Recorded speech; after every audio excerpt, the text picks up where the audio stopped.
Continuando. Então, avaliando a independência do Brasil. A emancipação do Brasil não resultou em maiores alterações da ordem social e econômica ou da forma de governo. O que está falando aqui na prática, gente? Está dizendo que, apesar do nosso processo de independência ter acontecido, né, ter sido efetivado, a nossa economia e a nossa ordem social vai se manter a mesma, tá? Inclusive até a forma de governo foi praticamente a mesma. Então, o Brasil, por exemplo, não teve alterações, não teve abolição da escravidão, foi mantido essa escravidão, a relação, né, de que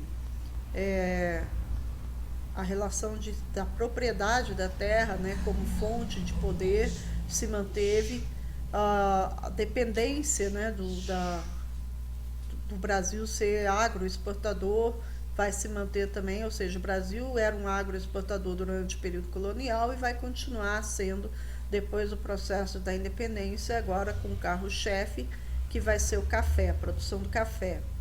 E vamos ter aí uma elite, né, comandando a nação, que vão ser os grandes proprietários de terra.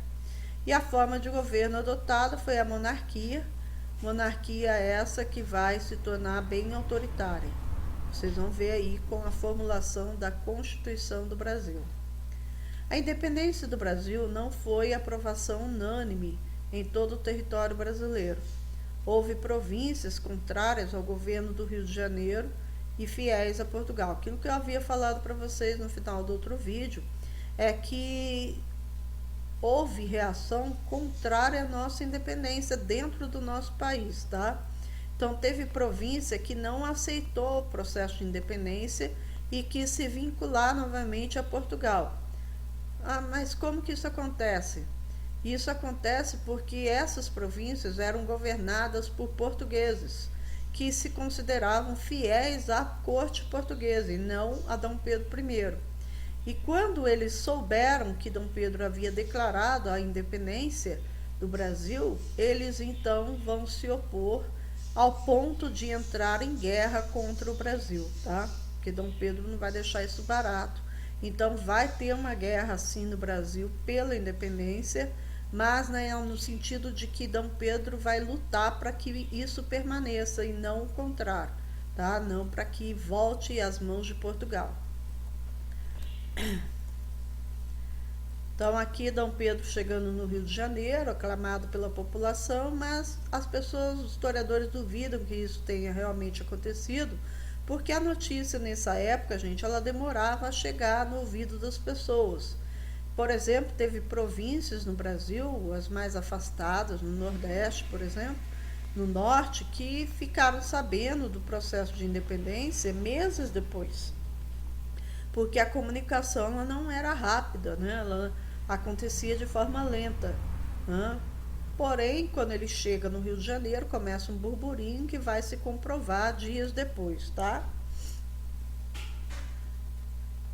Quando essas províncias elas vão lutar pelo processo de se ligar a Portugal contra a independência do Brasil, Dom Pedro vai contratar mercenários para liderar as tropas brasileiras contrárias a esses rebeldes das províncias, tá? Esses rebeldes eram portugueses, haviam muitos portugueses no escalão de poder, tá? Ou seja, muitos portugueses no comando dessas províncias, lembrando vocês que a corte portuguesa já tinha tomado essa decisão, né, de estabelecer esses governos, as juntas provisórias governativas, que ficavam atreladas a Portugal, à corte. Então, isso permaneceu em 5 dessas províncias, tá? Que vai ser 4.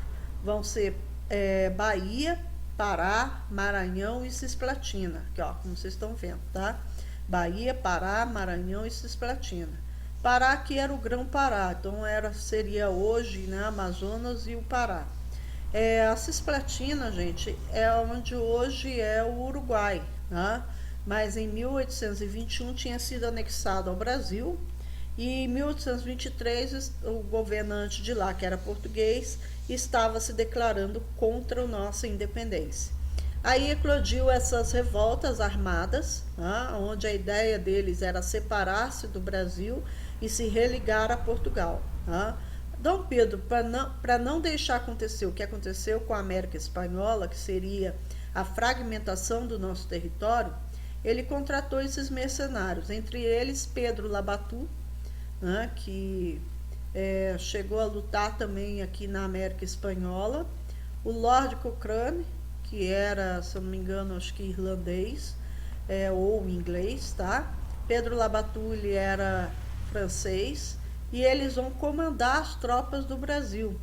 Dom Pedro também encomendou, parece que 5 ou 6 navios de combate, tá? Navios de guerra, e passou o comando, né, para esses mercenários, e também para José Joaquim de Lemos Silva, que esse era brasileiro, tá bom? E eles vão fazer o que? Eles vão fazer o cerco em cima dessas províncias aí. A guerra vai durar alguns meses, 2, 3 meses, mas eles vão conseguir sufocar o movimento. Até porque, gente, a população que era brasileira, né, muitos favoráveis à independência, vai servir de fonte de resistência contra a adesão a Portugal. Então eles vão ser favoráveis a Dom Pedro, esse pessoal, esses brasileiros que são resistência nessas províncias. E os 3 aí, eles vão, cada um vai para um canto, e eles vão cercar as províncias por mar e por terra, e vai sufocando o movimento, boicotando a entrada de recursos para eles, tá? Até que eles, em meados de 1823, eles acabam sendo derrotados, tá? Cada uma delas. E o Dom Pedro, nessa atitude dele, qual a importância? A importância que ele vai manter a unidade territorial do Brasil, tá? Não permitiu que se fragmentasse. Isso é de suma importância, porque se tivesse dado certo ali na Bahia, no Pará, no Maranhão, Cisplatina, provavelmente ele não conseguiria conter outras revoltas que poderiam eclodir em outras províncias, e o Brasil hoje não existiria, seriam vários países pequenos, tá? Apesar do ocorrido, aí pode ser considerada como mais estável do que os outros países da América Latina. O que é mais estável? O processo de independência nosso. Né? Então, teve 4 focos de revoltas contrárias à nossa independência, mas tirando isso, gente, o processo em si foi bem mais pacífico do que de toda a América Espanhola, que foi debaixo de luta armada, que teve a participação de um grande número de populares nessas lutas. Mas não se esquecendo que teve aí a liderança da elite crioula, tá? Isso é uma comparação aí. Aqui, olha, são os navios de guerra que o Brasil possuía, a frota brasileira, né, no século XIX.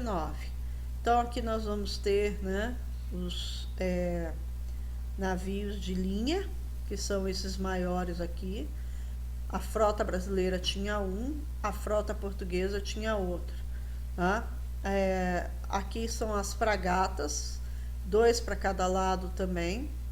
Depois vem as cornetas era 2 para o Brasil, 3 para Portugal.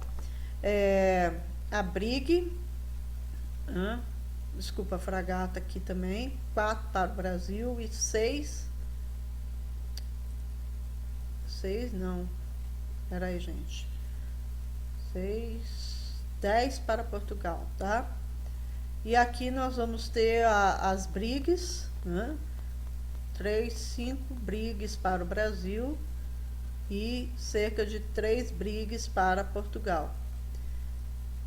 Aqui as escunas, né? Brasil com 6 escunas, Portugal basicamente com 5, com uma, e depois as outras embarcações menores, né? De menor eficiência no combate naval. E aqui a quantidade também de soldados na terra brasileira, tá? Então, um número de soldados portugueses comparado com o número de soldados brasileiros. O azulzinho é português e o verdinho são os brasileiros, tá? Se comparar na marinha brasileira com a portuguesa, não tem assim muita diferença. Realmente, mas não se esqueça o tamanho de Portugal, tá, gente? Isso aí vocês não podem esquecer nunca. E encerramos por aqui, tá? Fiquem com Deus. Até as próximas aulas.